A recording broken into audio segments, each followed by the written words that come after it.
Hello everyone, good morning. मैं सवाई परमार आपका एक बार फिर से स्वागत करता हूं हमारे यूट्यूब चैनल पर। आज की क्लास में हम बैक्टीरिया के बारे में क्लास 11th की बायोलॉजी, और इस बायोलॉजी का अपना एक टॉपिक चल रहा था बैक्टीरिया,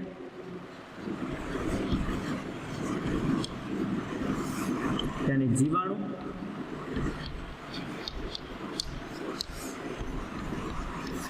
इस जीवाणु की आज अपन रेस्पिरेशन के बारे में, श्वसन के बारे में पढ़ेंगे।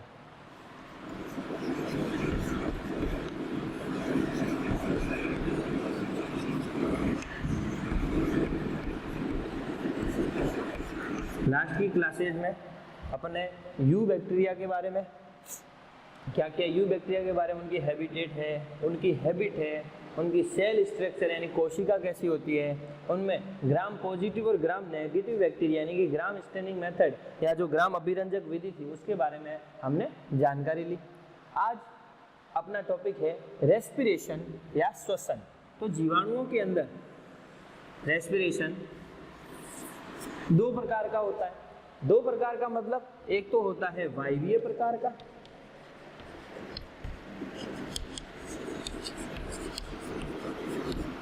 और एक होता है अवायवीय प्रकार का।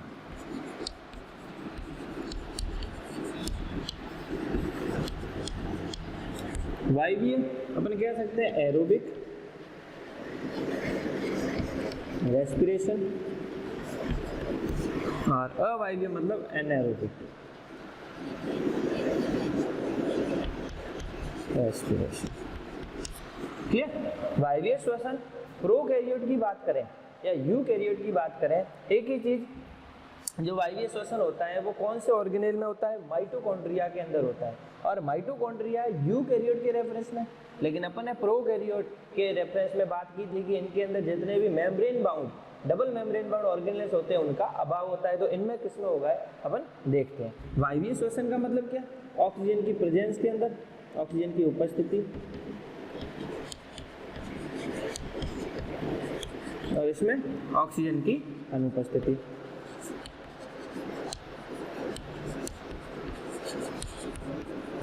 श्वसन एक प्रकार की कैटाबोलिक रिएक्शन है। कैटाबोलिक मतलब अपचय रिएक्शन है, जिसमें जो जटिल कार्बनिक खाद्य पदार्थ होते हैं वो सरल कार्बनिक खाद्य पदार्थों में टूटते हैं। उनका स्टेप बाय स्टेप ब्रेकडाउन होता है, क्रमबद्ध तरीके से ब्रेकडाउन होता है। अगर अपन रेस्पिरेशन की रिएक्शन देखें तो C6H12O6 plus O2 reaction CO2 plus H2O, यानी कि जो कॉम्प्लेक्स फूड मटेरियल है, जटिल कार्बनिक खाद्य पदार्थ है, वो ऑक्सीजन की उपस्थिति में भी हो सकता है और अनुपस्थिति में भी हो सकता है। क्या करते हैं? CO2 और H2O का फॉर्मेशन करते हैं। ठीक है।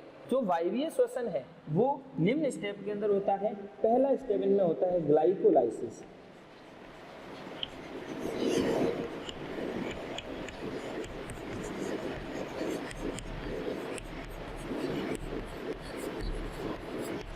ग्लाइकोलाइसिस का मतलब क्या? ग्लाइकोलाइसिस का मतलब जो ग्लूकोज है उसका स्टेप वाइज ब्रेकडाउन होगा और लास्ट में क्या बनेगा? इनसे पायरुविक एसिड के दो मॉलिक्यूल बनते हैं, यानी कि ग्लूकोज जो होता है वो आगे चल करके पायरुविक एसिड के दो मॉलिक्यूल में कन्वर्ट हो जाता है। कितने में? दो मॉलिक्यूल में। दूसरा स्टेप इनमें रहता है क्रेब्स साइकिल,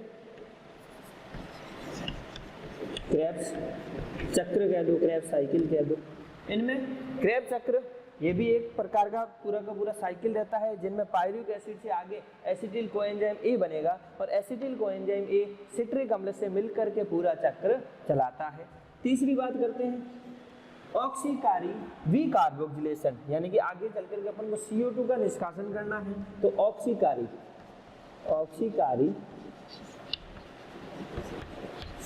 विकार्बोक्सिलेशन, विकार्बोक्सिलीकरण।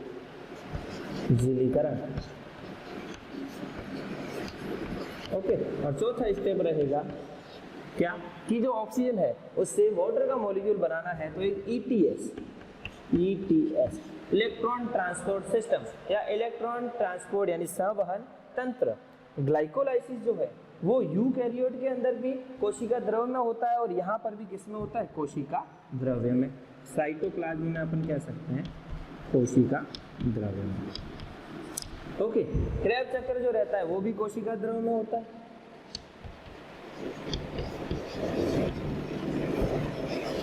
लेकिन जो ऑक्सीकारी विकार्बोक्सिलीकरण और ईटीएस जो रहते हैं, ये एक ऑर्गेनेल रहता है यूकैरियोट के अंदर, माइटोकॉन्ड्रिया उनकी इनर मेम्ब्रेन के अंदर यानी प्लाज्मा मेम्ब्रेन के अंदर, उसमें जो अंदर वाली जो लेयर होती है उसके अंदर होते हैं संपन्न। लेकिन यहाँ पर क्या होता है कि माइटोकॉन्ड्रिया यानी डबल मेम्ब्रेन बाउंड जो ऑर्गेनेल रहते हैं उनका अभाव रहता है, वो नहीं होते हैं। इसलिए यहाँ कहाँ होगा, जो प्लाज्मा मेम्ब्रेन है वहाँ होगा। कहाँ होगा, प्लाज्मा मेम्ब्रेन में। अगर अपन देखें प्लाज्मा मेम्ब्रेन को, ये इनकी सेल वॉल, ये इनकी सेल मेम्ब्रेन, और ये जो सेल मेम्ब्रेन है इनमें कुछ अंदर की ओर, अपन ने जब सेल स्ट्रक्चर पढ़ी थी तब अंदर की ओर कुछ इन अंतर्बलन थे, ठीक है, इनके अंदर कुछ अंदर की ओर प्रोजेक्शन थे। यह स्ट्रक्चर जो है, ये स्ट्रक्चर कहलाती है मीजोसोम, सॉरी मीजोसोम। और यही मीजोसोम क्या करता है, ऑक्सीकारी कार्बोक्सिलेशन या ईटीएस के लिए संबंधित जितने भी एंजाइम्स या जितने भी प्रोटीन होते हैं वो सारे इसके अंदर पाए जाते हैं। तो ये वायवीय श्वसन की प्रोसेस है। आगे अपन अवायवीय श्वसन के अंदर देखें, अवायवीय मतलब एनएरोबिक, इसके अंदर क्या होता है कि तीन चीजें होती हैं। पहली चीज होती है फर्मेंटेशन, जिसको अपन क्या कहते हैं, किण्वन। किण्वन के अंदर क्या होगा, जो कार्बोहाइड्रेट है अपने पास में, उस कार्बोहाइड्रेट से एथिल अल्कोहल बनेगा और क्या होगा, कुछ ऊर्जा रिलीज होगी, एनर्जी, ठीक है, यानी कि कार्बोहाइड्रेट के किण्वन से ही ऊर्जा मिलती है। दूसरा स्टेप आता है प्यूट्रिफिकेशन, प्यूट्रिफैक्शन। इसमें क्या, प्रोटीन जो होता है उसके ब्रेकडाउन से एनर्जी मिलती है या एनर्जी खर्च होती है, एनर्जी रिलीज होती है। और तीसरी चीज आती है डिके, डिके का मतलब सड़ाना कह सकते हैं। और इसमें क्या होगा कि कोई भी ऑर्गेनिक मटेरियल है, कार्बनिक पदार्थ है, ऑर्गेनिक मटेरियल, इस ऑर्गेनिक मटेरियल के डीकंपोज होने से या इस ऑर्गेनिक मटेरियल में अवायवीय श्वसन होने से एनर्जी मिलती है। क्लियर? तो क्या देखा अपन ने कि वायवीय श्वसन में, एरोबिक रेस्पिरेशन में ऑक्सीजन की उपस्थिति में क्या होता है कि ग्लाइकोलाइसिस, क्रेब्स साइकिल, ऑक्सीकारी विकार्बोक्सिलीकरण और ईटीएस, ये कुछ चरण रहते हैं। और अवायवीय श्वसन में किण्वन, प्यूट्रिफैक्शन और डीके।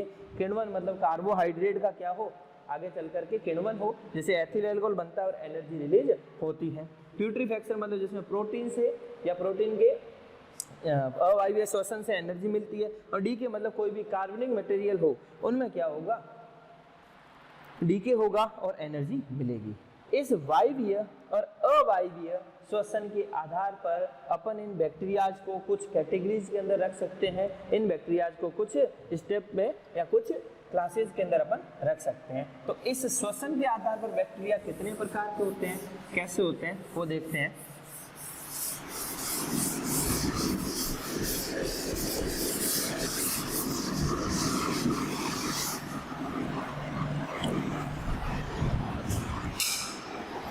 इस श्वसन के आधार पर जो बैक्टीरिया है, वो पहला बैक्टीरिया वायवीय, लेकिन वायवीय में भी दो कैटेगरी, सॉरी, पहला बैक्टीरिया वायवीय जीवाणु और दूसरा अवायवीय जीवाणु। इनमें भी दो कैटेगरी, एक तो अविकल्पी वायवीय जीवाणु और दूसरा विकल्पी वायवीय जीवाणु।